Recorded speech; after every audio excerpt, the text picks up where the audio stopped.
Il est 23 heures à Abidjan. Madame, Monsieur, bonsoir. Tout de suite, les titres de votre édition. À la une ce soir, le Conseil des ministres qui s'est tenu ce mercredi 12 juillet au palais de la présidence. Réunion gouvernementale sous la présidence du chef de l'État, Alassane Ouattara. Un projet de loi, 18 décrets, 3 nominations adoptées par le Conseil.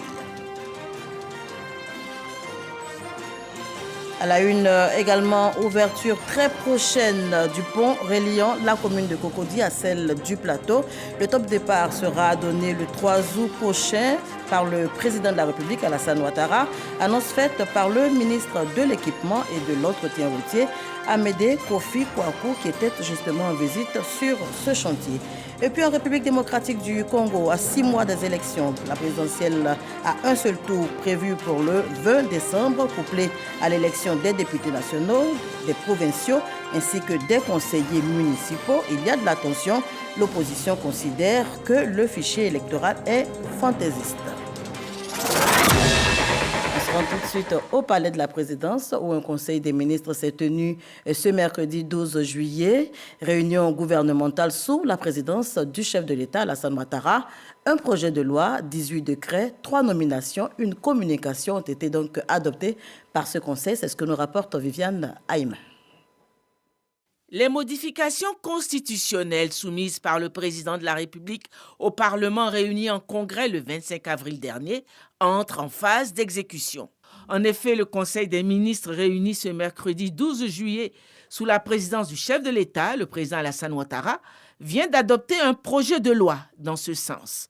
Ce projet de loi prévoit la révision de quelques dispositions de la Constitution liées essentiellement aux modalités de fonctionnement des pouvoirs législatifs et exécutifs en vue d'assurer un fonctionnement optimal des institutions de la République qui les incarnent. Il instaure notamment 2 sessions ordinaires au Parlement, l'une de janvier à juin et l'autre d'octobre à décembre, de façon à faire coïncider la période du travail parlementaire à celle du travail gouvernemental et coordonner au mieux le processus d'élaboration des textes législatifs et la conduite des affaires de l'État. En outre, les chapitres 1er, 2 et 3 du titre 16 portant sur les dispositions transitoires et finales intitulées respectivement de la désignation du vice-président de la République et de la vacance de la présidente de la République et du statut des institutions et contenant les articles 179 à 182 étant devenus caducs, ils sont appelés à être abrogés. Le Conseil des ministres vient par ailleurs de prendre un décret qui uniformise la date de retraite pour tous les fonctionnaires. Quelle que soit la date anniversaire de leur naissance, il fixe au 31 décembre la date de départ à la retraite de tous les fonctionnaires et agents de l'État atteints par la limite d'âge de départ à la retraite au cours de la même année et fixe au 1er janvier de l'année suivante la date de leur radiation de la fonction publique. Par conséquent, les fonctionnaires et agents de l'État atteints par la limite d'âge de départ à la retraite avant le 31 décembre de l'année en cours sont maintenus en activité jusqu'à cette date et radiés le 1er jour de l'an suivant en vue de corriger les disparités dans la gestion des fins de carrière des personnels de l'État et de ses démembrements et d'assurer efficacement leur renouvellement. Il faut signaler que cette préoccupation avait été émise par les fonctionnaires lors du dialogue social conduit bien sûr par le ministère de la fonction publique. Jusqu'à nouvel ordre, interdiction de construction sur les sites de Sinakassi et Bonoumen. Le Conseil des ministres vient de les déclarer zones d'utilité publique. Le Conseil a adopté un décret portant déclaration d'utilité publique des sites des quartiers Bonoumen et Sinakassi impactés par le projet d'assainissement et de résilience urbain, le PARU, dans la commune de Cocody. Ce projet vise à améliorer la capacité de gestion des eaux pluviales dans la commune de Cocody avec la construction de systèmes importants de drainage primaire et secondaire en vue de protéger durablement les populations et leurs biens contre les inondations. Il comprend plus précisément l'aménagement d'ouvrages de drainage des eaux pluviales dans les bassins versants de la Riviera, le Talweg de Bonoumen, et du quartier Sinakasi, Mputo, dans la commune de Cocody. Le présent décret transfère les sites impactés par le projet au domaine de l'État afin de créer les conditions d'une bonne conduite des travaux et de préserver les ouvrages contre toute forme de dégradation. Les détenteurs de droits coutumiers, de titres définitifs de propriété sur les emprises du projet, les locataires ou leurs ayants droit percevront une indemnisation conformément à la réglementation en vigueur. En conséquence, toute transaction, toute construction nouvelle, même précaire, tout type de travaux de nature à modifier l'état du sol portant sur ces sites sont interdits. Face au triste bilan occasionné par les récentes pluies qui continuent de s'abattre sur la ville d'Abidjan, le Conseil des ministres vient d'arrêter des mesures pour freiner l'accroissement des sinistres. Le Conseil a adopté une communication relative au bilan partiel de la saison des pluies sur la période allant du 1er avril au 10 juillet 2023 dans le district autonome d'Abidjan et dans les villes de l'intérieur du pays.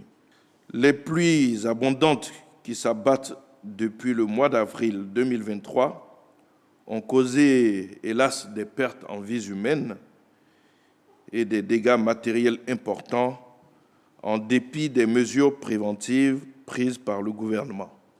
À la date du lundi 10 juillet, nous déplorons malheureusement 30 décès, dont 22 à Abidjan et 8 à l'intérieur du pays.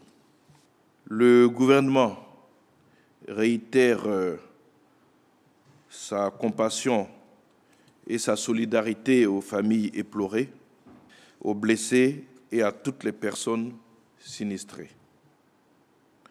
Au regard de cette situation alarmante, le Conseil a arrêté les mesures ci-après. Le renforcement du prépositionnement des secours dans les zones à risque, l'intensification de la sensibilisation avec l'implication des autorités administratives locales, des élus et des responsables communautaires. Un appui particulier à la mairie de Grand-Bassam pour la prise en charge des personnes sinistrées et des travaux à y exécuter. La destruction des sites à risque pour éviter d'éventuels drames et la consolidation des budgets des acteurs opérationnels en charge de la gestion des effets néfastes des pluies. Le Conseil des ministres de ce mercredi 12 juillet a enregistré au total un projet de loi, 18 décrets, 3 nominations et une communication. Le prochain Conseil des ministres se réunira le 26 juillet prochain. Vous l'avez entendu dans ce Conseil des ministres de ce mercredi 12 juillet, seulement dans la commune de Yopougon, 11 morts dans la seule nuit du jeudi au vendredi 7 juillet dernier. Le quartier des Guerpis de Mikao a été cette nuit-là le théâtre d'un effondrement. 4 jours après le sinistre, eh bien, la menace plane toujours. Nos reporters Khalil Diomandé et Franck Wadio sont retournés sur les lieux. Constat malheureux, plusieurs familles y vivent encore, alors même que ces habitations présentent de sérieux risques d'effondrement. En toute insouciance, ces gamins s'adonnent à leur jeu favori au sein de la baraque familiale sur ce flanc de colline au quartier des Guerpis de Mikao à Yopougon.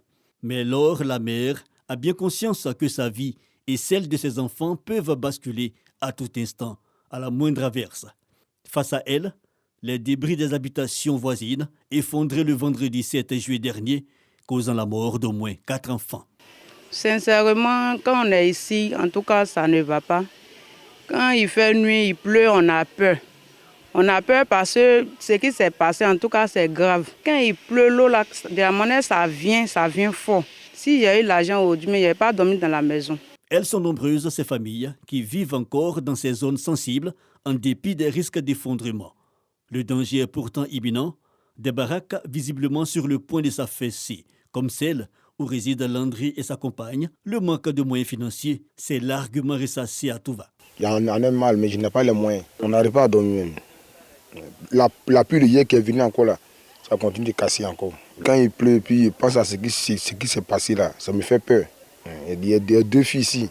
Dans cet environnement en proie aux éboulements, au moment où certains pleurent leur mort et pensent leurs blessures, d'autres sont plus enclins à construire de nouveaux logis. Aboubakar, propriétaire d'une cour commune, lui a mis les clés sous le paillasson afin, dit-il, d'épargner ses locataires d'éventuels sinistres. Vraiment, depuis un certain moment, on voit que tout est en train de bouffer. Moi, j'ai dit à mes locataires de quitter dans le lieu. Donc, ils sont venus déposer la clé. Tellement il n'y a personne dedans. La manette est en train de bouffer. On ne sait jamais. Un jour, la maison peut couler dans le trou là. Conscient que le quartier n'est pas à l'abri d'autres catastrophes, le président de la jeunesse de Mikao et son équipe de volontaires entendent accentuer la sensibilisation. On va réunir la population. On fait des réunions ici pour leur expliquer ce qui se passe, pour qu'ils quittent le lieu. Là, c'est que tout le monde est à l'abri. Parce qu'on ne veut plus avoir encore de morts sur notre conscience. Depuis le début de la saison pluvieuse, plus de 15 décès ont été enregistrés dans le district d'Abidjan. Des décès survenus en partie dans les zones à risque. L'injonction du gouvernement est pourtant ferme. Les occupants de ces zones à risque sont invités à les libérer, et cela sans délai. Et oui, quartier Mikao dans la commune de Yopougon, le danger est imminent. Le message est clair, il faut quitter ces zones à risque.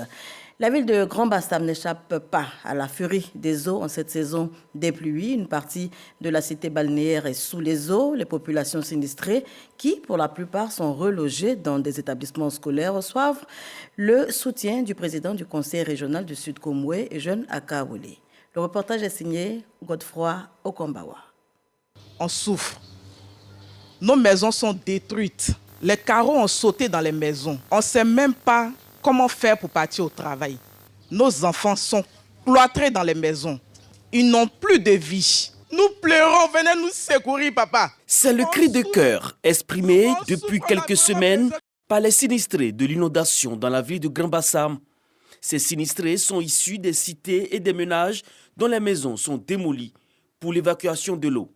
En plus de l'assistance apportée dès les premières heures par le gouvernement, le président du Conseil économique, social, environnemental et culturel CESEC, par ailleurs, président du Conseil régional du Sud Komoué, apporte également son soutien aux sinistrés.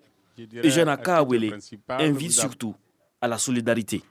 Tout le Sud Komoué est concerné par ces inondations.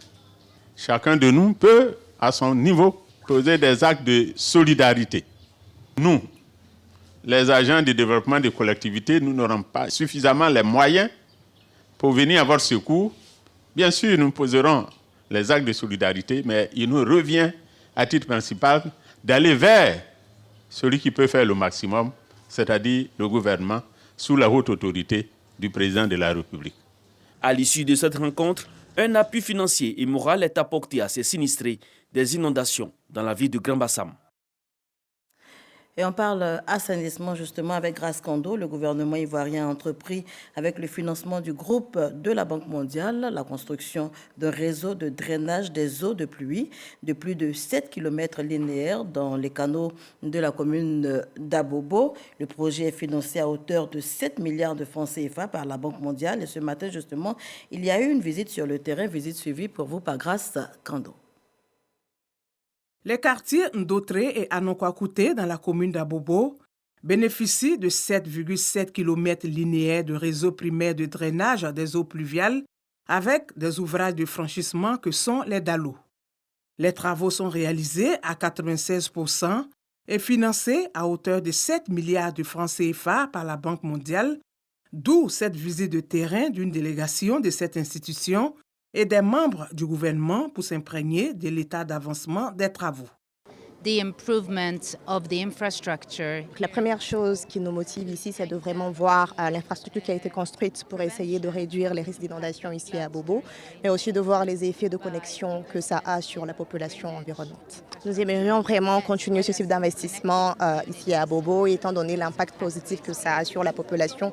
La réalisation de ces ouvrages permettra de protéger environ 300 000 habitants des risques d'inondation. Le bas-fond qui passait ici, c'était les petits bois qui étaient sur les caniveaux. Les gens mouraient beaucoup. La saison des pluies actuelles, là, en tout cas, nous sommes bien. Il n'y a pas de problème. Il n'y a rien eu. Aujourd'hui, avec les travaux, nous disons merci au président de la République. Vraiment, nous sommes comblés. Avec les pluies que nous avons enregistrées, on est satisfait du fonctionnement des ouvrages. Cela permettra aujourd'hui, avec les aménagements paysagers qui vont suivre, en tout cas d'avoir une zone vraiment qui n'est plus comme avant et permet à la population de s'épanouir, avoir tous les équipements socio-économiques. Les dallos qui sont réalisés permettent à la population de circuler en toute sécurité. Le projet s'inscrit dans le cadre du projet d'assainissement et de résilience urbaine PARU. En plus de l'assainissement, il prend en compte la gestion des déchets solides. Le gouvernement travaille sur des solutions. Nous avons un schéma directeur d'assainissement et de drainage du Grand Abidjan. Nous savons exactement les projets qu'il faut réaliser et le gouvernement fait de grands efforts pour mettre des ressources à notre disposition et compte également sur les partenaires techniques et financiers, au premier rang desquels il y a la Banque mondiale, mais il y a aussi d'autres partenaires qui apportent des ressources et ça va aller progressivement. Ici, nous avons de gros ravins qui ont commencé par de petits trous, mais avec l'érosion, avec la pluviométrie qui est très importante ici à Bobo, chaque année, ces ravins s'élargissent et ça crée des éboulements. Donc ce sont des populations que nous sommes obligés maintenant de déplacer. Je voudrais, au nom des vaillantes populations d'Abobo, remercier Madame la directrice générale et toute la Banque mondiale pour le soutien apporté à la Côte d'Ivoire, mais principalement à la commune d'Abobo. Le PARU intervient sur l'ensemble du district autonome d'Abidjan et dans plusieurs villes de l'intérieur du pays, entre autres Grand Bassam, Jacquesville et Sinématiali. On évoque à présent la très prochaine ouverture, je vous le disais en titre, du pont reliant la commune de Cocody à celle du Plateau. Le top départ sera donné le 3 août prochain par le chef de l'État, le président Alassane Ouattara. Annonce faite par le ministre de l'Équipement et de l'Entretien routier, Amédée Kofi Kwaku, qui était justement en visite ce mercredi sur ce chantier. C'est avec Lanciné Bakayoko qu'on en parle. Il était fortement attendu, il est enfin prêt, le pont à haut banc entre les communes de Cocody et du Plateau. Selon le ministre de l'Équipement et de l'Entretien routier, Amédée Kofi Kwaku, en visite sur le chantier, l'ouvrage sera ouvert à la circulation dans 3 semaines en présence du chef de l'État, le président Alassane Ouattara. Techniquement, tout va bien. Toute la stabilité est assurée, tous les tests ont été faits. Donc l'ouvrage peut être livré à la circulation. Au début du mois prochain, précisément le jeudi 3 août. Vu du ciel, ce pont à l'architecture unique est en phase avec la nature, avec un tablier suspendu, pas de nappe de câbles, eux-mêmes soutenus, pas de pylônes. Exigence de sécurité. En plus d'offrir une liaison plus directe entre les 2 communes, ce nouveau pont est conçu pour supporter près de 29 000 à 35 000 véhicules par jour. Il contribuera à fluidifier le trafic sur les routes adjacentes, notamment au carrefour de l'Indénié, très congestionné aux heures de pointe. Un ouvrage pensé par le gouvernement, réalisé aussi par ses ouvriers. Un moment historique pour ces petites mains. Nous avons travaillé ici, nous avons donné notre âme, notre sueur pour pouvoir bâtir cela. Il faut dire que c'est une fierté pour nous, pour tous les ouvriers qui ont passé à cet ouvrage. Cet ouvrage d'art, dont les travaux ont été lancés en mars 2019, est long de 630 mètres pour 26 mètres de large, avec 19 gaines. Il aura coûté environ 77 milliards de francs CFA, financé en partie par la Banque islamique de développement, BID. Et dans le cadre du jumelage Bâle-Ville de Suisse et la commune de Yopougon, le ministre d'État, maire de la commune de Yopougon, Gilbert Kafana-Kone, et le président du canton Bâle-Ville de Suisse ont inauguré les infrastructures scolaires de l'école primaire publique d'Adiopodoume, c'est dans la commune de Yopougon. Cette cérémonie vient renforcer les bonnes relations entre la Côte d'Ivoire et la Suisse. C'est ce que nous dit Godefroy Okambawa. Le jumelage Bâle-Ville de Suisse et la commune de Yopougon portant sur plusieurs projets est devenu une réalité. Des infrastructures scolaires de l'école primaire publique d'Adjopodoumé dans la commune de Yopougon viennent d'être inaugurées par le premier magistrat de cette commune et le président du canton Bâle-Ville de Suisse. Ce sont 4 salles de classe, un bureau administratif réhabilité et une nouvelle cantine équipée, le tout d'une valeur de 100 millions de francs CFA. Pour le ministre d'État, maire de la commune de Yopougon, le jumelage est un projet qui vient contribuer au développement de sa commune. Le projet culturel Wagner avec la troupe ivoirienne suisse qui fera ses répétitions au sein du complexe socio-culturel de Django.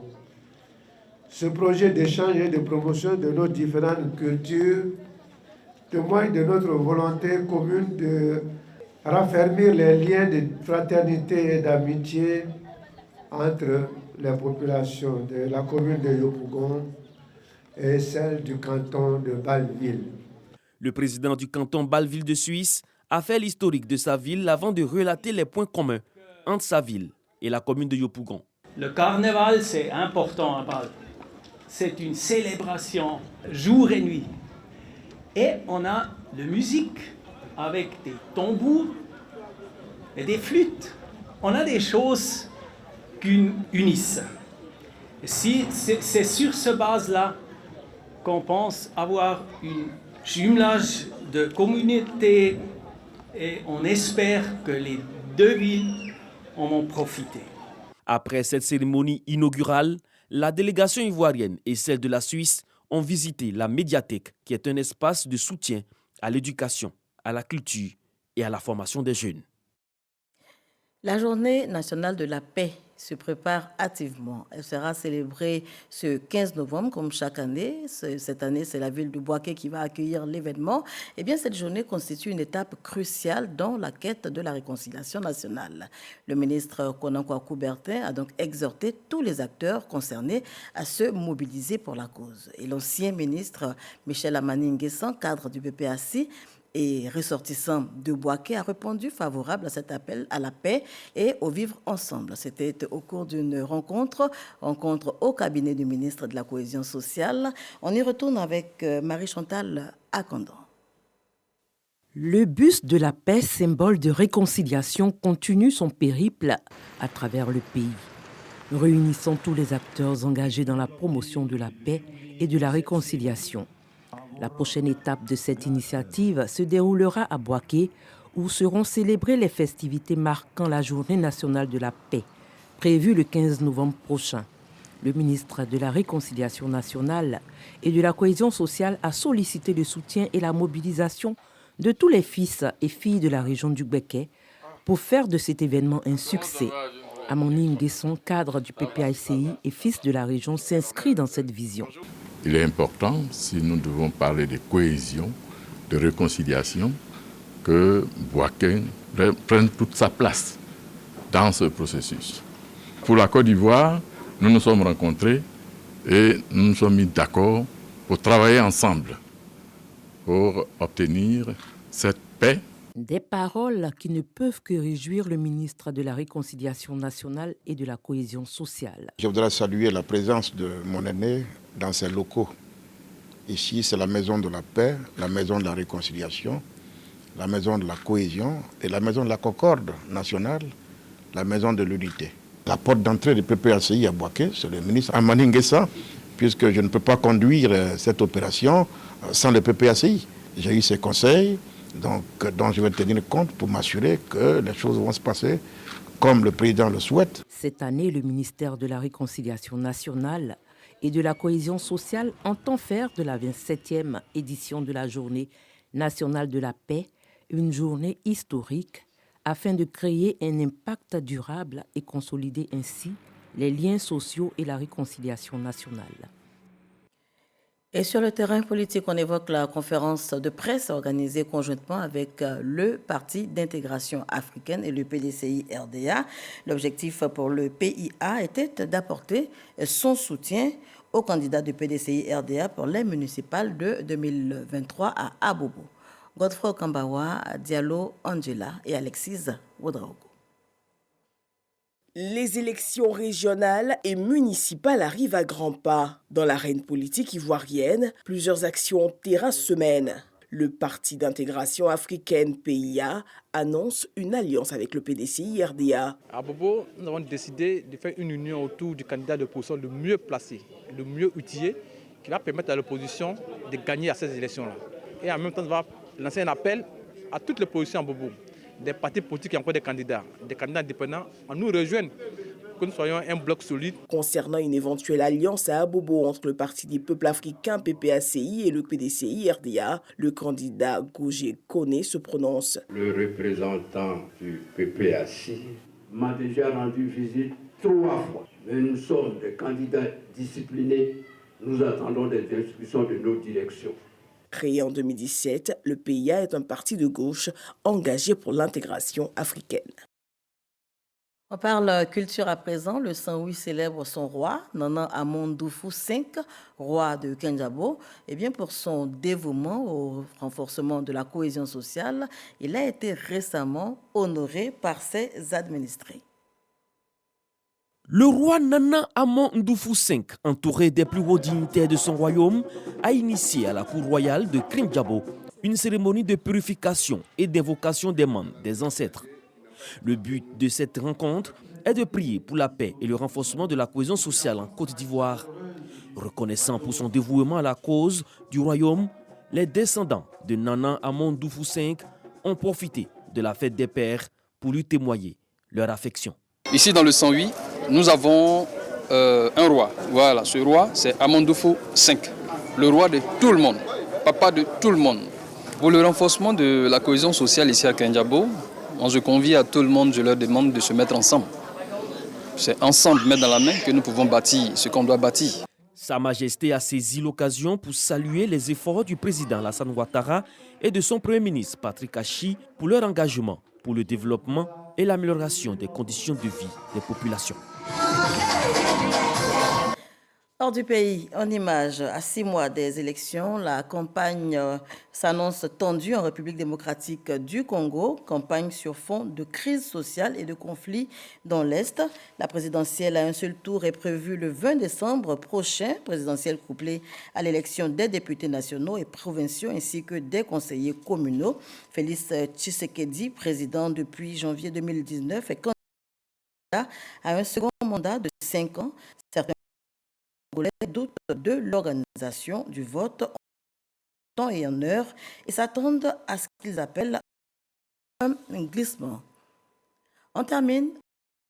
En Iran, le président iranien Ebrahim Raisi entame sa tournée africaine pour développer le commerce et la diplomatie. Vous le voyez sur ces images, après un report de 24 heures officiellement en raison de défis logistiques. Eh bien, le président iranien Ebrahim Raisi a finalement fait ses valises pour 3 jours en Afrique, du Kenya au Zimbabwe en passant par l'Ouganda. Et cette première tournée en Afrique, notez-le, tournée d'un leader iranien depuis donc 11 ans constitue une nouvelle étape dans l'offensive diplomatique de Téhéran. Voilà qui met un terme à ce journal. Merci de l'avoir suivi.